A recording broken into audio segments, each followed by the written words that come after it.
Right, carrying on from the last video, I've cracked on, as you can tell, so car's up in the air now. I've welded the chassis legs. Let me just get this taut.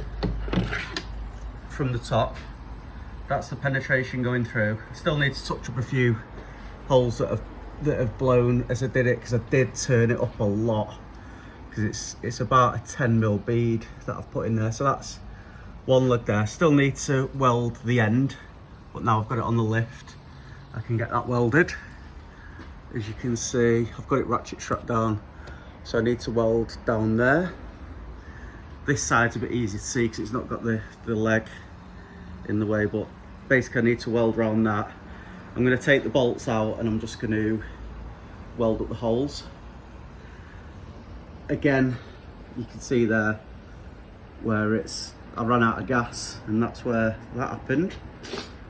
But the penetration's brilliant.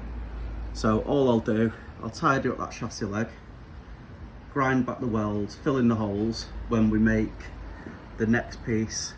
If you look at the top there, I completely filled the rear legs. As you can tell, it's on the ramp and there's no bending whatsoever. I did put a brace piece from there to there just to make sure there's no creaking. It's not thick. Did the same on this one. Again, that one's flat disking down, the new chassis leg making. You can see the extension I did, so I need to knock this flat and fill all them holes from underneath, but I need to move that brake point first, the handbrake mounting up forward to on my new bit. So at the moment I'm just moving on getting rid of this PPF, I think it's called. So I'm just going to pull that out of the way. I've ordered another one because I'm going to have to do an extension on it somehow or another. Probably somewhere around here. I'll add a section in. First go at aluminium welding. So I've put a load of penetrating fluid on all these bolts, and hopefully that's going to come out easy enough. So I'm going to crack on with that now, and I'll pull you back when I've done it. The floor section here was a bit crusty. In fact, there it is. I thought it was anyway. It actually seems all right. I'll clean that up and just make sure it is okay before I commit to joining into it. This side I'm going to be cutting anyway, probably, to go level with the cabriolet floor. Welds there, nice and strong. I've not welded them up yet. Obviously that's still to do, but you can see how nice the tunnel extensions worked out. I seam welded it in the end as well from the inside, which I think you can tell now. A little bit of oxygenating, but a bit of a clean off with the finger sander, and that'll be good to go. And obviously a seam seal. It looks not far off factory, to be fair. Or once it's seam sealed it will anyway, especially with the bead roll in it. Managed to get the handbrake cable mount out, so that'll be remounted 13.5 centimeters forwards. So I need to mark up that where that needs to go. Shouldn't be too hard because obviously we've got holes drilled through in, I think it's them positions there, it might be the ones forward actually, but we just need to tack them on around there and then on the sides, and then that means we can carry on using the original handbrakes. All the cables, we'll just reroute them a little bit, which is what I want ideally. I didn't want to be extending any cables or doing anything like that. You can see now a little bit better now. I've got the gearbox bracing, sorry about that light, how we've got the tunnel to match up, so it's not bad. A little bit of seam sealer and some spot welds where the originals were, and obviously it's seam welded as well on the inside. I'll have to touch in them 3 holes up there. You can now see why I wanted to keep this section a tunnel, because it's all connected. So that's like a a real structural part of the car. Again, you can see where the bars were welded in. I need to take off these. These were for the fuel pump for the fuel tank, so I need to cut them off. I'll show you in the daylight a little bit better, but there's one on each side. I'm going to start pulling some of these fuel lines out of the way now in the filter. But getting there, making progress. I'm really pleased with that tunnel though. I'm really happy with how that's turned out.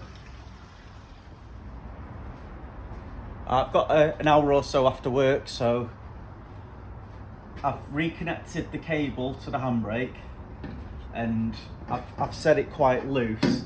So I'm gonna stretch it back just a touch and just tack it in a couple of spots, this bracket.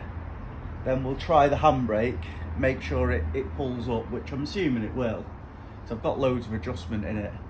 I can even slacken it off a bit, and we're not pulling on the handbrakes on the calipers, and we'll get it finally welded in. I'm probably going to have to knock it back a bit because the tunnel that I've made is ever so slightly different to the existing, and then we can work on spot welding the original tunnel back in.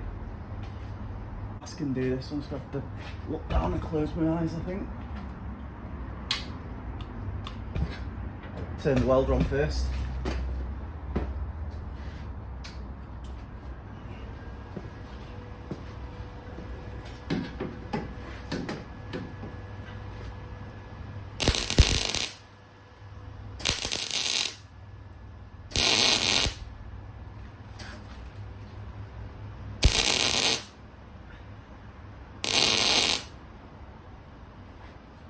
Inside tacked.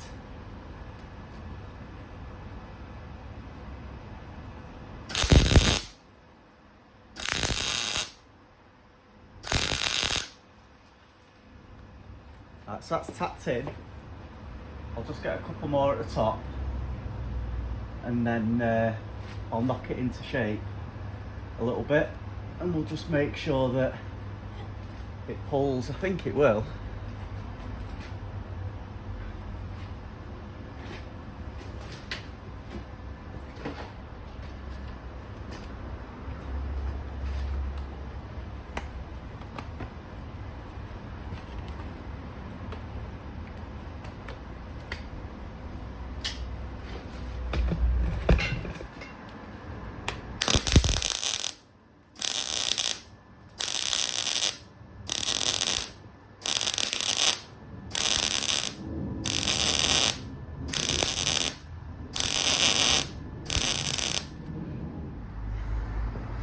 Right, so I've got the car lowered down. See, we're all right. Handbrake's off. Put it on. It's at full travel at the moment, but wheels are solid. I've done the other one as well. That's absolutely bang on. And I've got loads of travel. If you have a look at the thread, if it'll focus, which it won't.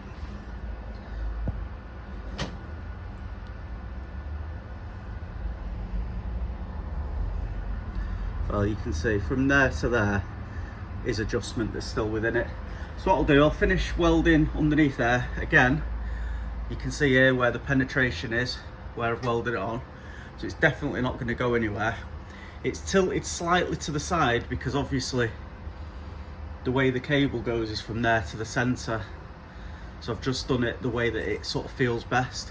These holes are for the centre console. I've left them purposely because I do want to put the console back on, and I actually want to put a little bracket on here because I want to use the fuel release and the boot release as well, hopefully.